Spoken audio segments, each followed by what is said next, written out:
جنگ ہمیشہ ان پہ مسلط کی گئی اور یہ فیصلہ ریاست کا تھا۔ فیلڈ مارشل عاصم منیر کو لائف ٹائم امیونٹی ریفیوز کر دینی چاہیے۔ ویسے اس امیونٹی استثناء کھیل میں شہباز شریف اور اسپیکر نے بڑے نمبر ٹانگے ہیں۔ یہ مونگ پھلی کی پلیٹ ان کی سیٹ پہ بٹھائی گئی۔ عطا صاحب، جس پاسپورٹ کی آپ بات کر رہے ہیں وہ یہ سبز پاسپورٹ نہیں ہے، جہاں آپ خود کہتے ہیں کہ میرے پاس کوئی اختیار نہیں ہے، کوئی پاور نہیں ہے، تو آپ نے گندے پیمپر پہنے ہوئے ہیں۔ میں آپ کو بتا رہا ہوں، جس کو اپنے ہاتھوں سے ان لوگوں نے ایم پی ایم این اے بنایا ہو، ان کی کیوں سنیں گے، ان کی کیوں عزت کریں گے؟ السلام علیکم۔ خود کو مہنگا کیا بہت لیکن لوگ پھر بھی خرید لیتے ہیں۔ میں یہ شعر اپنی پارلیمنٹ کے نام ڈیڈیکیٹ کرتا ہوں۔ 27ویں ترمیم پیش ہوئی، منظور ہوئی اور اب آئین کا حصہ بن جائے گی، لیکن ایک افسوس کم از کم مجھے ہمیشہ رہے گا۔ فیلڈ مارشل عاصم منیر کو لائف ٹائم امیونٹی قبول نہیں کرنی چاہیے تھی، ریفیوز کر دینی چاہیے تھی۔ اس سے ان کا قد اور اونچا ہوتا۔ پروگرام کا باقاعدہ آغاز کرتے ہیں، اور آج پروگرام کے آغاز میں آپ کو ٹاکیز لائیو کی مشن سٹیٹمنٹ سنانا چاہتا ہوں۔ جو دیکھتا ہوں وہی بولنے کا عادی ہوں، میں اپنے شہر کا سب سے بڑا فسادی ہوں۔ جو دیکھتا ہوں وہی بولنے کا عادی ہوں، میں اپنے شہر کا سب سے بڑا فسادی ہوں۔ میں اپنے شہر کا سب سے بڑا فسادی ہوں۔ جو دیکھتا ہوں وہی بولنے کا عادی ہوں۔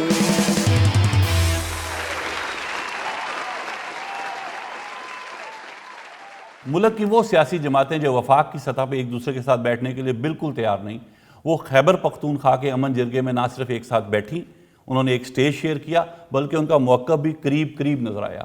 ان پارٹیوں میں پیپلز پارٹی بھی شامل ہے اور نون لیگ بھی شامل ہے۔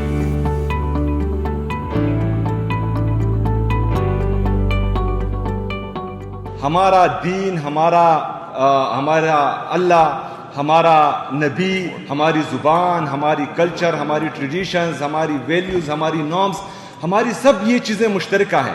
جرگے کی شرکاء کی گفتگو سن کر دو نتیجے بڑے آسانی سے نکالے جا سکتے ہیں۔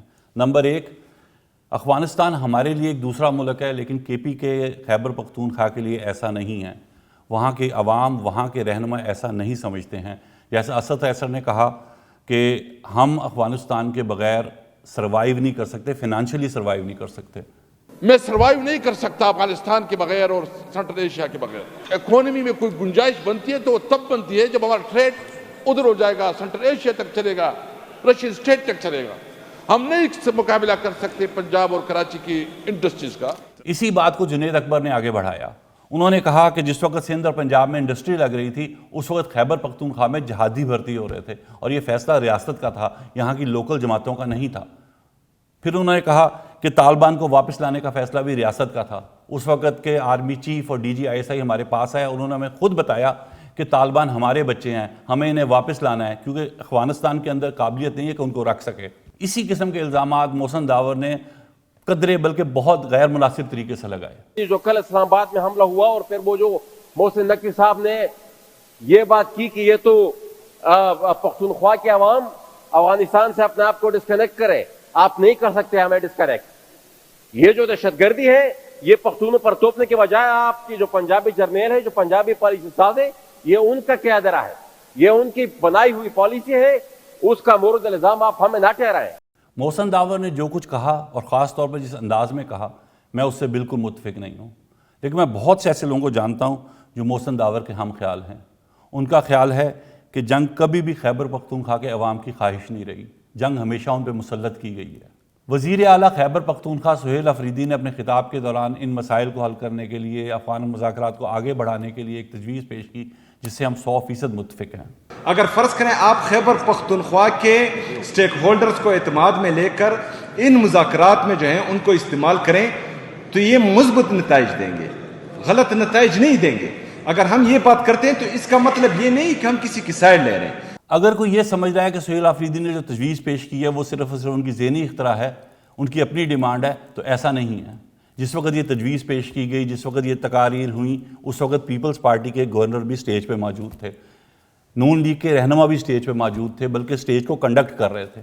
تو کہنے کا مطلب ہے جو گفتگو وہاں ہوئی اس سے سب لوگ متفق تھے، چاہے بول رہے تھے، چاہے منہ سے کہہ رہے تھے، چاہے صرف سن رہے تھے، لیکن متفق نظر آ رہے تھے۔ اور اسی بات کو گورنر نے بعد میں اپنے ٹویٹ میں بھی کہا، انہوں نے کہا وقت آ گیا کہ تمام سیاسی قوتوں کو جماعتی اختلافات سے بالا تر ہو کر صوبے کے مستقل امن، استحکام اور ترقی کے لیے مل کر کام کرنا چاہیے۔ پیپلز پارٹی ہمیشہ سے سمجھتی ہے کہ ترقی کا راستہ گفتگو اور باہمی احترام سے شروع ہوتا ہے۔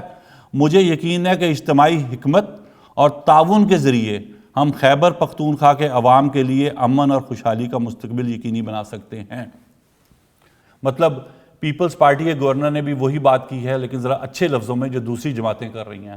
انہوں نے بھی یہی کہا ہے کہ خیبر پختونخوا کو سٹیک ہولڈر مانا جانا چاہیے، ان سے گفتگو ہونی چاہیے، پاکستان اور افغانستان کے مذاکرات میں ان کو شامل کیا جانا چاہیے، ان کی رائے لی جانی چاہیے۔ تو کہنے کا مطلب یہ ہے کہ اکراس تمام پارٹیز کی ڈیمانڈ ہے کہ انہیں مذاکرات میں سٹیک ہولڈر بنایا جائے۔ تو میرا خیال ہے وفاق کو اپنی اس پالیسی پہ ری تھنک کرنا چاہیے، اور میں یہ نہیں کہہ رہا کہ وفاق ان کی بات مانے، بلکہ ان سے بات منوائے۔ اگر آپ کی بات جینون ہے تو آپ کو ان سے اپنی بات منوانی چاہیے، اور یہ آپ کا حق ہے کہ بیٹھیں سامنے اور ان کو کنونس کریں۔ لیکن ان کو صرف اور صرف بے یار و مددگار چھوڑ دینا اور سنگل ہینڈڈلی مذاکرات کرنا، آپریشن کرنا، شاید یہ مناسب نہیں ہے۔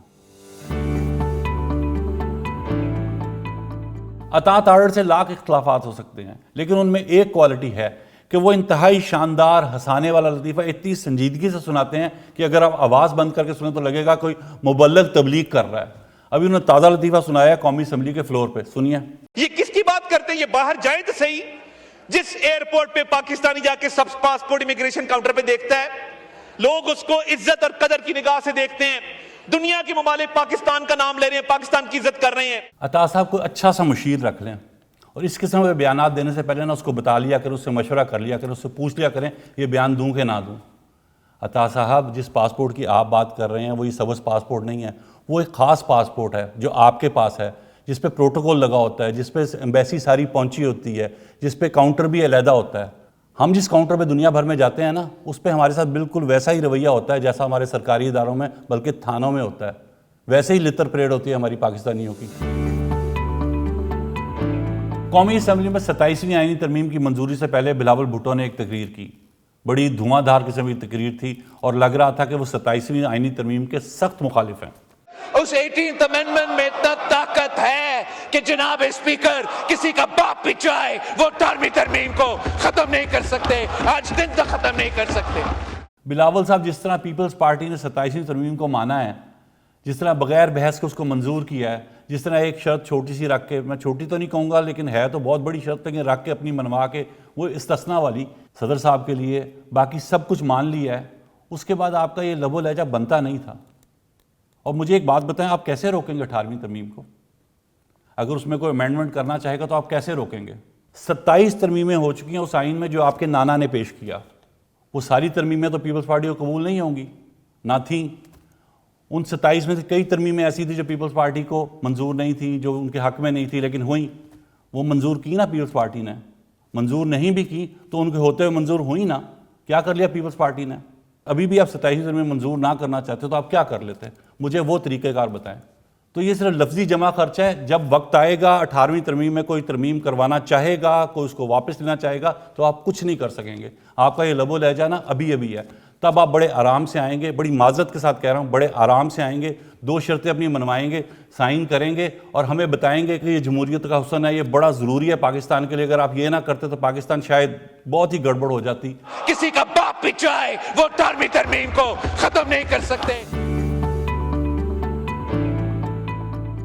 شہباز شریف کا پرائم منسٹر بننا، اور وہ بھی پیپلز پارٹی کے ووٹوں سے بننا، اور پھر اس حکومت کا صدر زرداری کا بننا، اور اب شہباز شریف کی حکومت نے جو ترمیم کی ہے، اس ترمیم کے ذریعے جو صدر زرداری کو لائف ٹائم امیونٹی دی ہے، استثناء دی ہے، یہ سب وہ انہونیاں ہیں جو ہم نے اپنی آنکھوں سے 2-3-4 سالوں میں ہوتے ہوئے دیکھی ہیں۔ پہلی 3 انہونیاں پھر بھی سمجھ میں آتی ہے کہ ان کی وجہ مفاد تھا، نون لیگ کا مفاد بھی اس میں تھا، پیپلز پارٹی کا مفاد بھی اس میں تھا کہ وہ پرائم منسٹر بن جائیں، وہ صدر بن جائیں اور حکومت چلتی رہے، لیکن یہ استثناء والی بات سمجھ نہیں آ رہی، اس میں نون لیگ کا کیا مفاد ہے؟ یہ کیوں انہوں نے استثناء دیے صدر زرداری کو؟ ابھی ہم اس بارے میں پریشان ہو ہی رہے تھے، سوچوں میں گھوڑے دوڑا ہی رہے تھے کہ خواجہ آصف نے ہماری یہ پریشانی دور کر دی.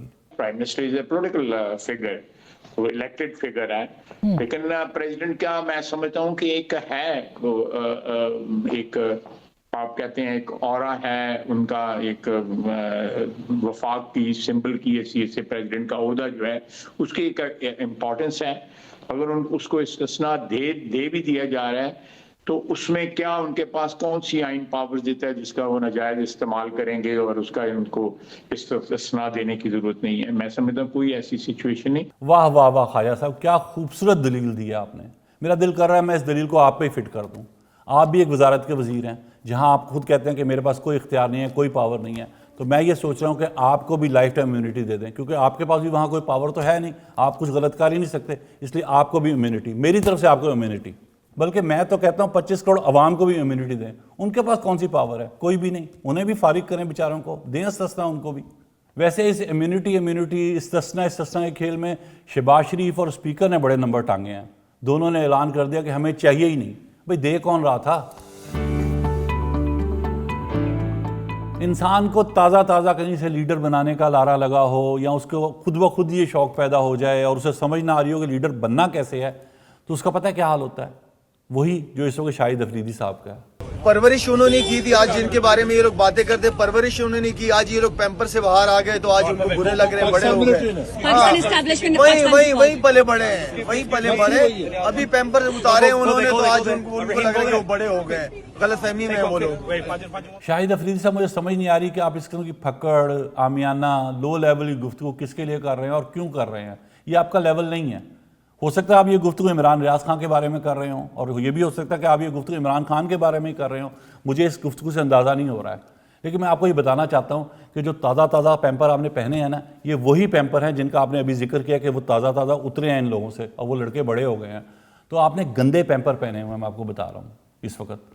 روز ارادہ کرتا ہوں کہ آپ کی دل سے عزت کروں کیونکہ آپ ایک قومی ہیرو ہیں, لیکن آپ کوئی نہ کوئی بات ایسی کر دیتے ہیں کہ میرا یہ ارادہ ٹوٹ جاتا ہے. تو میں آپ کو بتانا چاہتا ہوں کہ آپ اس طرح ہی گفتگو کر کے آہستہ قومی ہیرو سے قومی زیرو بنتے جا رہے ہیں. پچھلے کچھ دنوں سے ڈی سی لیا امیرہ بیدار کی کچھ تصویریں سوشل میڈیا پہ گردش کر رہی ہیں. یہ تھل جیپ ریلی کے موقع پہ لی گئی تصاویر ہیں. ان کے پیچھے کچھ گن مین, بلکہ گن وومن نظر آ رہی ہیں, برقع پوش وہ بھی, اور بتایا جا رہا ہے کہ ان کی سرکاری گارڈز ہیں. ہم نے ایسے سرکاری گارڈز پہلے کبھی نہیں دیکھے. اگر کسی کے پاس کوئی ایویڈنس ہے, کسی نے دیکھے ہوں, تو مجھے اس کی تصاویر یا کوئی ایویڈنس بھیجے تاکہ ہمیں یقین آ سکے. ہمیں یقین ہے کہ یہ پرائیویٹ گارڈز ہیں, اور اگر یہ پرائیویٹ گارڈز ہیں تو پھر محترمہ امیرہ بیدار کے خلاف اسلحے کی نمائش کا مقدمہ بننا چاہیے. یہ مقدمہ بنانے والا شوشہ ہم نے اپنی طرف سے چھوڑا ہے. اصل کہانی کچھ یوں ہے کہ امیرہ بیدار جی تھل جیپ ریلی دیکھ رہی تھیں, انجوائے کر رہی تھیں. ان کی ساتھ والی سیٹ پہ ایک پلیٹ پڑی تھی جس میں ڈرائی فروٹ تھا, مونگ پھلی تھی, اور ساتھ وہ کھا رہی تھیں اور ساتھ وہ ریلی دیکھ رہی تھیں. ایسے میں وہاں کی ایک MP سمیہ عطا آئیں. انہوں نے دیکھا کہ اور تو کوئی کرسی خالی نہیں ہے, ایک مونگ پھلی والی کرسی ہے وہ خالی ہے. انہوں نے انتظامیہ سے کہا کہ اگر آپ اس مونگ پھلی کو اٹھا لیں وہاں سے تو میں وہاں بیٹھ جاؤں. انتظامیہ نے انکار کر دیا. انہوں نے ظاہر ہے پھر کہا ہوگا کہ جناب پلیز اٹھا لیں. انتظامیہ نے کہا نہیں جی ایسا نہیں ہو سکتا, کیونکہ امیرہ بیدار جی ہیں جب وہ تھل جیپ ریلی دیکھتی ہیں تو ساتھ مونگ پھلی ضرور کھاتے ہیں کرسی پہ رکھ کے. ایسا کہا نہیں ہوگا, یہ میں اپنی طرف سے کہہ رہا ہوں, لیکن واقعہ کچھ ایسا ہی ہوا ہوگا. ایسی ہی کوئی تعویل دی ہوگی. ظاہر ہے نہ اٹھانے کی عورتوں کو وجہ نہیں آتی کہ ایک MP آئی ہے تو آپ اس کے لیے ایک مونگ پھلی نہ اٹھائیں, یہ تو ہو نہیں سکتا نا. خیر, تو سمیہ عطا جی وہاں سے نکل آئیں, اٹھ کے آ گئیں, اور انہوں نے آ کے ایک ٹویٹ کیا اپنے لیڈرز کے نام, نواز شریف, شہباز شریف اور مریم نواز کے نام. انہوں نے کہا کہ جناب ایک پبلک پلیس پہ ان کی ایک MP سے بڑی زیادتی ہوئی ہے, بڑی انسلٹ ہوئی ہے. انہوں نے یہ تو نہیں لکھا کہ مونگ پھلی کی پلیٹ ان کی سیٹ پہ بٹھائی گئی, یہ تو نہیں لکھا, لیکن نٹ شیل میں انہوں نے سارا کہہ دیا کہ باڈی ہی جس کو کہتے ہیں پبلک پلیس پہ انسلٹ ہوئی ہے, بےزتی ہوئی ہے. سمیہ عطا جی جتنے مرضیہ شکایتیں لگا لیں, جتنے مرضیہ ٹویٹ کر لیں, ہونا ہوانا کچھ نہیں ہے. کسی نے آپ کی نہیں سننی. 8 فروری الیکشن ڈے کے بعد کہانی بالکل بدل چکی ہے. اب کوئی MP MNA کی نہیں سنتا ہے. اب آپ خود سوچیں نا, جس کو اپنے ہاتھوں سے ان لوگوں نے MP MNA بنایا ہو 8 اور 9 فروری یا 8 فروری کو, ان کی کیوں سنیں گے, ان کی کیوں عزت کریں گے؟ تو آپ کے لیے مشورہ یہ ہے کہ ایسے فنکشن میں جب جائیں, جہاں سیٹ ملے وہاں بیٹھ جائیں, کسی کی مونگ پھلی میں ٹانگ نہ اڑائیں. اور آخر میں ہم آپ کو دکھاتے ہیں کہ قومی اسمبلی کے جس اجلاس میں حکومت 27ویں آئینی ترمیم کو پاس کروا رہی تھی, اپوزیشن کیا کر رہی تھی.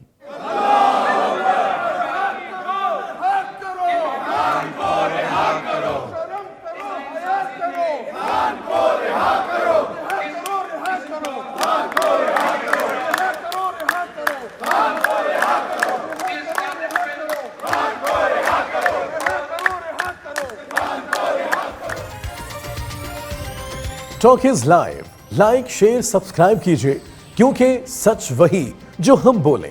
Talk is live.